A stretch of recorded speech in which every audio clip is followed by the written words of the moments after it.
Et un des champs que l'on a inventé dans l'IHU depuis une quinzaine d'années, c'est de travailler donc, sur un des groupes de micro-organismes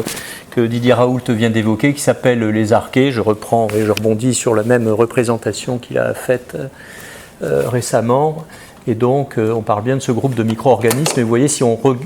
regarde des archées au microscope électronique, il est en pratique impossible de les distinguer du groupe des bactéries, alors que la microscopie, le phénotype permet évidemment de reconnaître que clairement il ne s'agit ni d'une archée ni d'une bactérie, et là il ne s'agit ni d'une archée ni d'une bactérie. Mais entre ça et ça, j'ai fait plusieurs fois l'expérience du temps où je faisais encore quelques cours, on présente les photos à des étudiants et personne n'est capable de bien signaler où se trouvent les archées et les bactéries. Donc morphologiquement ça se ressemble, mais comme l'a dit Didier, si l'on regarde le contenu génétique, effectivement là il est possible, singulièrement si on essaie de remonter dans le temps et de reconstituer l'histoire de ce contenu génétique, alors dans ce cas-là les archées représentent un groupe vivant différent de celui des bactéries. Ces archées ont été travaillées initialement dans l'environnement de l'homme. Ce sont des micro-organismes qui ont été découverts, travaillés par les microbiologistes de l'environnement, et puis que l'on a, nous, commencé à travailler il y a à peu près une douzaine d'années, et vous le verrez à la fin, on est quand même un groupe pionnier, je dirais, l'IHU est pionnier dans ce domaine, qui, j'espère vous en convaincre dans le courant de la présentation, a probablement un avenir important en microbiologie clinique et en médecine. Et donc ces micro-organismes archées ont été rapidement classés par les gens qui ont fait la microbiologie de l'environnement en archées thermophiles, puisqu'un certain nombre de ces micro-organismes ont été retrouvés dans ce que il est convenu d'appeler les environnements extrêmes, par exemple sur le flanc des volcans. Un certain nombre de travaux d'Éric Chabrière finalement sont dérivés d'archées thermophiles. Donc dans des températures extrêmes d'ailleurs aux deux extrêmes, enfin qui semblent extrêmes pour l'homme bien entendu, dans des conditions de salinité qui semblent extrêmes pour l'homme, dans des conditions de pression au fond de fosses océaniques qui semblent extrêmes pour l'homme. Et parmi ces différents groupes, eh bien, ceux que pour l'instant on a retrouvés en microbiologie clinique sont d'une part des archées halophiles, et puis des archées méthanogènes que je présenterai peut-être un peu plus, parce que c'est dans ce groupe que l'on a réalisé la plupart des travaux à l'IHU. Un point important, et ça va occuper quelques diapositives, c'est que pour travailler ces archées en microbiologie clinique, eh bien, il faut inventer, en même temps que l'on invente les micro-organismes, il faut inventer, se doter de moyens qui permettent de détecter ces micro-organismes. Et donc il y a depuis des années en fait un travail qui est fait au travers de jeunes gens en stage de master, de jeunes gens en stage de thèse, qui contribuent petit à petit à mettre en place des méthodes de laboratoire qui nous permettent de voir, de caractériser, de cultiver ces micro-organismes à partir d'échantillons cliniques humains. La microscopie, ces micro-organismes ne sont pas les seuls, mais ce sont des micro-organismes qui, pour certains d'entre eux, les méthanogènes en particulier, ont une propriété intéressante qui est d'être autofluorescents. C'est le panneau de droite, c'est-à-dire qu'il y a à l'intérieur de ces archées méthanogènes, donc archées méthanogènes sont des archées qui fabriquent du méthane.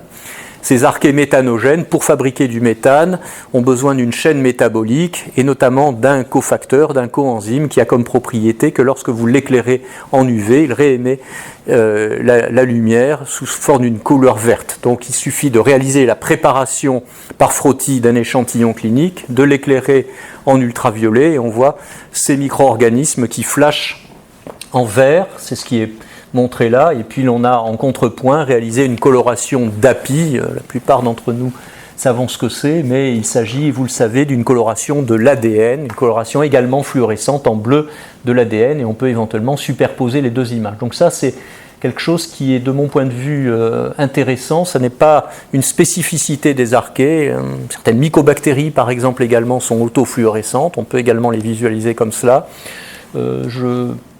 pense qu'on va continuer à travailler ça parce que c'est tellement simple à faire, même si sa sensibilité est ce qu'elle est, mais c'est tellement simple à faire que c'est peut-être dommage de se priver de cette propriété toute simple de ce groupe de micro-organismes pour la détection microscopique dans des prélèvements. Et un deuxième travail dérivé de ça était de montrer la disparition de cette autofluorescence lorsque l'on soumet ces archées méthanogènes à telle ou telle molécule active, et on voit disparaître en quelques minutes la fluorescence pour les molécules qui sont actives contre le métabolisme en réalité de la méthanogenèse. Une deuxième type d'outil que l'on a vraiment spécifiquement mis en place au laboratoire, c'est d'utiliser la méthode FISH. Alors, il s'agit à nouveau d'une méthode, vous le savez, par fluorescence, en microscopie par fluorescence, mais avec un degré de spécificité beaucoup plus grand, puisque vous le savez, il s'agit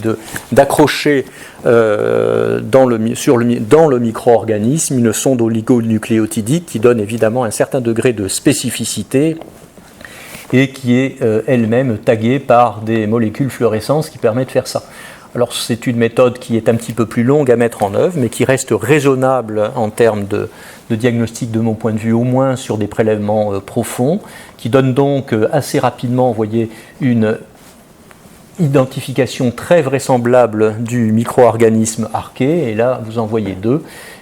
D'une part un Smithy qui est là et un Noralis qui est là. Et donc ces micro-organismes peuvent, lorsque l'on en a un petit peu l'habitude, être également distingués espèce par leur morphologie, puisque bien entendu, comme les bactéries, eh bien, toutes ces archées, même toutes les archées méthanogènes, n'ont pas strictement la même morphologie comme les bactéries. Certaines sont cocciformes, d'autres bacilles, et ainsi de suite. Et puis un troisième développement de microscopique que l'on est en train de continuer à mettre en œuvre, en utilisant notamment les microscopes Hitachi qui sont à notre disposition à l'IHU, eh bien c'est de caractériser ces micro-organismes archés par l'observation de microscopie électronique, et en calquant, en mimant ce qui est fait à l'IHU par Didier et ses étudiants et ses équipes sur les bactéries, en utilisant une coloration spécifique. Il y a pour les archées aussi une certaine capacité à discriminer dans un prélèvement clinique directement la proportion d'archées vivantes, et donc bien entendu que l'on va essayer de cultiver, ça va être le challenge actuel, des archées mortes, et inversement bien sûr si cette observation microscopique indique que les archées sont mortes dans le prélèvement, il n'est peut-être pas utile de passer des semaines et des semaines à essayer de les isolés. Donc c'est aussi probablement des travaux que l'on va encore continuer dans les quelques semaines et mois qui viennent pour peaufiner ça et essayer d'augmenter encore, un des actes de développement, c'est d'augmenter la spécificité archée-bactérie en utilisant tel ou tel artifice qu'il convient que nous développions, parce que finalement, là aussi, quand on regarde ça brutalement, on peut hésiter. S'agit-il plutôt d'une archée, s'agit-il d'une bactérie? Et donc on est en train de réfléchir, avec Riles notamment, à voir comment on peut peut-être augmenter la spécificité de phylum arché sur nos observations en microscopie électronique. Donc voilà trois groupes de microscopie, microscopie à fluorescence ou microscopie électronique, qui nous permettent de faire tout de même des observations avec un certain degré de spécificité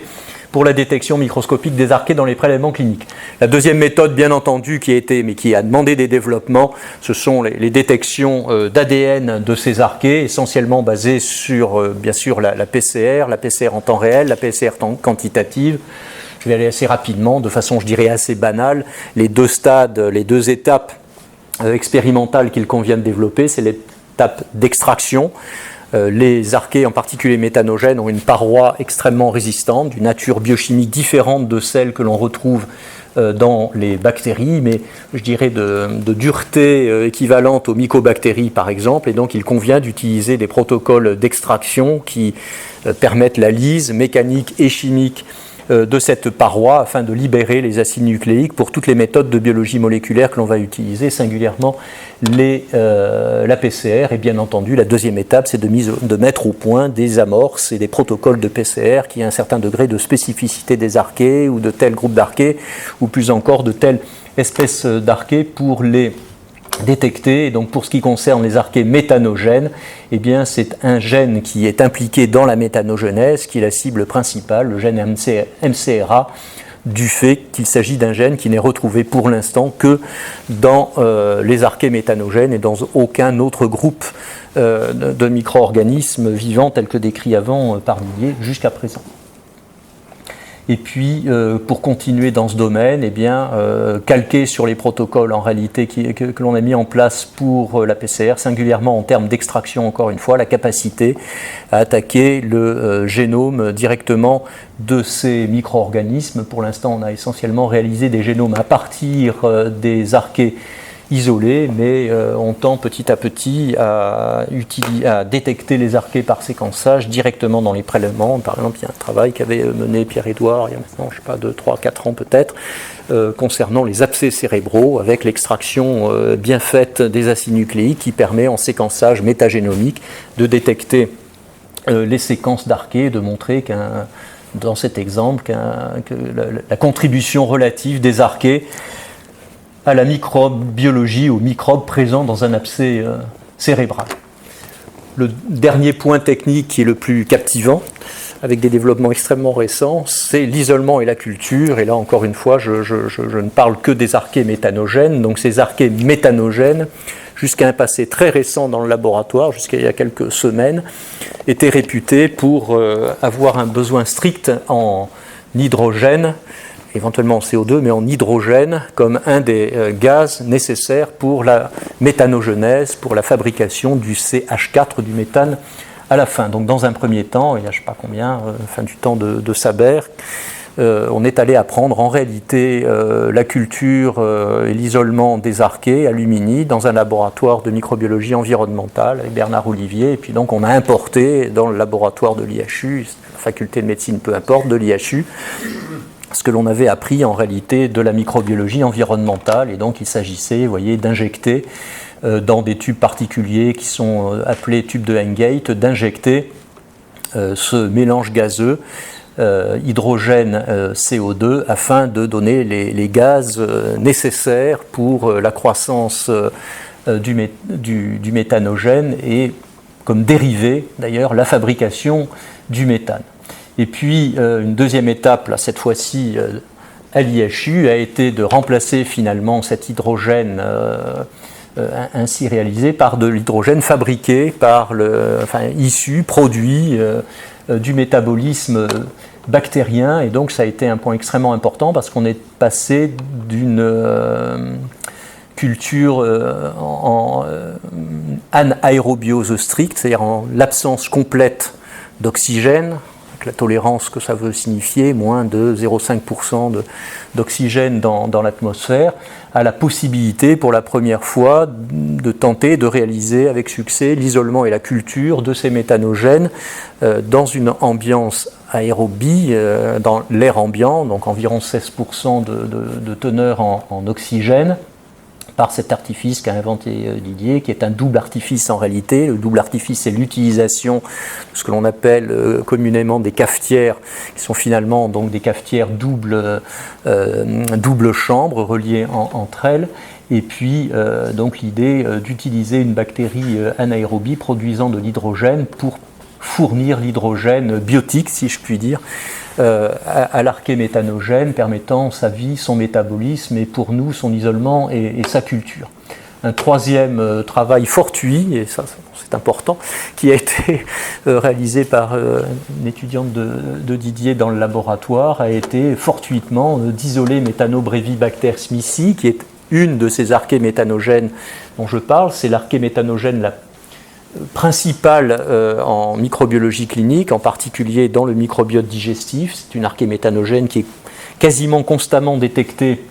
chez des personnes apparemment saines dans le microbiote digestif. Donc cette Methanobrevibacter smithii a été fortuitement isolée sur une gélose au sang en présence à nouveau de la bactérie, c'est bien une bactérie, Bacteroidetes theta iota omicron, la même qui avait été introduite là. Donc c'était une étape supplémentaire, si je puis dire, là-dedans. Étape supplémentaire, y compris avec Riles, on réfléchissait, essayer de s'affranchir, si je puis dire, de l'hydrogène biotique, après avoir discuté avec Éric Chabrière, d'ailleurs, qui n'est pas du tout biologiste au départ, mais qui connaît un peu la chimie, un peu la physique. Et donc il nous a dit, mais tu sais, il m'a dit, mais il y a une autre façon de produire de l'hydrogène, de façon abiotique, sans bactéries, sans forme de vie, qui est de mettre tout simplement un peu d'acide sur de la limaille de fer. Et quand tu mets de l'acide sur la limaille de fer, en réalité la limaille de fer sert de catalyseur et permet la catalyse de l'acide avec libération d'hydrogène. Donc on a effectivement réalisé avec un étudiant cher, on a réalisé cela et ça fonctionne très bien. On n'a pas vraiment poursuivi pour tout dire dans ce sens, mais on sait qu'on a une capacité malgré tout à s'affranchir en quelque sorte de la bactérie pour produire de l'hydrogène tel que cela autorise l'isolement et la culture des archées méthanogènes. Donc là aussi c'est un développement, vous voyez, technique, que l'on n'a pas mené plus loin, mais qui pourrait avoir un certain intérêt dans une perspective de routiniser par exemple l'isolement et la culture. Et puis de façon encore plus récente, avec une étudiante co-encadrée par ILES, eh bien on en est au stade où en jouant sur la composition précise du milieu du bouillon de culture que l'on va utiliser, à se passer complètement d'hydrogène, et ça, après avoir un petit peu regardé quand même les voies métaboliques à l'intérieur des génomes des archées, qui sont les archées d'intérêt pour l'instant en microbiologie clinique, encore une fois essentiellement Méthanobrevibaster smithii, et donc en travaillant la composition, c'est une composition qui est dérivée des compositions précédentes, on n'a pas inventé ex nihilo un nouveau milieu, mais en dérivant les milieux précédents, eh bien on en est au point où, ce sont des données préliminaires, mais enfin on en est au point où on pense qu'on a une certaine capacité à cultiver au moins ces archées méthanogènes en absence complète de sources extérieures d'hydrogène, et donc si on arrive à confirmer ces choses-là, eh bien, ça nous donne une capacité nouvelle d'isoler et de cultiver ces archées plus facilement. Et donc, pour ce qui me concerne, dans la perspective de mettre ça, d'implanter ça vraiment en routine un jour au laboratoire de microbiologie diagnostique, comme je vais essayer de vous en convaincre, on pense que les archées ont un certain rôle dans un certain nombre de pathologies infectieuses, et pour détecter pour l'instant la croissance, une façon de détecter la croissance de ces méthanogènes à l'intérieur des milieux de culture, eh bien, puisque ce sont des méthanogènes qui fabriquent du méthane, c'est de suivre bien entendu la production de méthane régulièrement par des méthodes de chromatographie, et là aussi ça se fait sur les instruments, sur la plateforme de chromatographie dont Éric Chabrière est le responsable. Et puis, plus récemment, bien entendu, on a développé le Malditov qui fonctionne très bien, ce n'est pas une surprise. Enfin, il fallait mettre au point, là aussi, un petit peu les protocoles d'extraction protéique. On ne peut pas mettre l'archée directement comme ça sur la plaque comme on peut éventuellement le faire avec les bactéries, ça ne fonctionne pas. Il faut juste un petit protocole d'extraction protéique très rapide qui permet de déposer l'extrait protéique sur la plaque, de passer au Malditov et d'avoir finalement quasiment la même rapidité et les mêmes caractéristiques intéressantes d'identification des archées. C'est un papier qui est soumis. Alors tous ces travaux, c'est pas mon nom à moi, mais c'est pour dire simplement que du coup ces travaux que l'on mène depuis 10-12 ans font en sorte que l'IHU est visible, simplement le champ est tout petit. Une des raisons, c'est qu'effectivement on est quasiment les seuls d'ailleurs à le faire. Alors ça a des avantages et des inconvénients, et donc on a relativement peu de compétiteurs en microbiologie clinique, soyons clairs. En microbiologie clinique, sur des prélèvements cliniques humains, on a relativement peu de compétiteurs. Ça a des avantages, mais ça a aussi des inconvénients. Et donc les résultats de tout ça au cours des dernières années, eh bien comme l'a dit Didier Raoult, c'est la découverte de nouvelles espèces. On a découvert quelques nouvelles espèces d'archées qui n'étaient pas connues du tout. On a découvert pour la première fois chez l'homme des archées qui étaient connues dans l'environnement, et donc des archées halophiles et des archées méthanogènes. Et puis le deuxième aspect pour moi, c'est ensuite la mise en évidence pour la première fois d'archées dans certains tissus ou dans certaines circonstances pathologiques, avec 2 ou 3 types de circonstances. D'une part, des circonstances physiologiques, donc on a contribué, et c'est en cours, c'est pas fini, mais à la description partielle du microbiote du lait par exemple, où on a montré par isolement et culture, qu'il y avait donc des archées méthanogènes vivantes, cultivables, à l'intérieur du lait, en parallèle des travaux qui ont été faits ici et ailleurs pour mettre en évidence les bactéries à l'intérieur du lait. Donc le lait de la maman, évidemment, n'est pas stérile, et il contient aussi des archées méthanogènes, et donc on a contribué également à trouver des archées méthanogènes parmi le microbiote digestif. Donc ça, c'est une première chose. Une deuxième chose, c'est de trouver des archéméthanogènes dans des situations absédées, dans des situations où il y a des bactéries et du pus. Finalement, un des premiers travaux, ça a été les abcès cérébraux, et donc il y a bien des abcès cérébraux qui contiennent des méthanogènes, et donc il conviendrait probablement de poursuivre la réflexion sur le rôle relatif de ces archéméthanogènes à l'intérieur d'un abcès cérébral. Enfin, moi, l'idée d'avoir des micro-organismes qui fabriquent du méthane à l'intérieur du système nerveux, le méthane, c'est quand même ce qui est utilisé, c'est une des façons de se suicider, hein, malgré tout, c'est quand même de respirer du méthane. Donc l'idée d'avoir du méthane au contact du tissu nerveux spontanément est un petit peu réticent, donc il conviendra de continuer ce type de travail. Vous voyez là les micro-organismes que l'on a, les méthanogènes que l'on a détectés là-dedans. Et puis d'autres situations, les abcès musculaires, c'est pas sur la diapositive, mais les abcès sinusiens. Bref, il y a maintenant tout un tas de situations absédées chez l'homme sur lesquelles on a montré la présence des archéméthanogènes, toujours en présence de bactéries. Hein. Pour l'instant, on n'a jamais détecté d'archéméthanogènes en absence de bactéries. Toujours, pour l'instant, avec des bactéries à côté. Une deuxième groupe de situations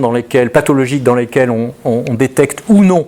des archéméthanogènes, ce sont des dysbioses, donc un travail qui avait été fait il y a quelque temps maintenant ici concernait la vaginose bactérienne, dans laquelle il est tout à fait possible de trouver Methanobrevibacter smithii. On pensait même d'ailleurs en faire un marqueur diagnostique relativement simple de la vaginose bactérienne. Et puis, à l'inverse, dans les dysbioses qui ont été présentées encore hier, avant-hier, et bien à rebours,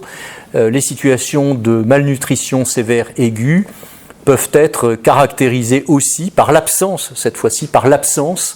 d'archéméthanogènes. Donc ces archéméthanogènes, soit par leur présence, soit par leur absence, hein, c'est une situation qui est un peu plus difficile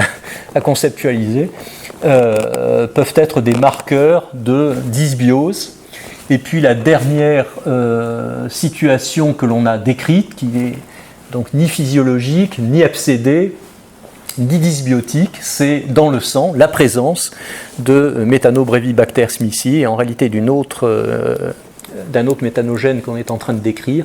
mais principalement de Methanobrevibacter smithii dans environ 0,5% des flacons d'hémoculture anaérobie. Donc c'est pas beaucoup, mais c'est pas strictement négligeable non plus,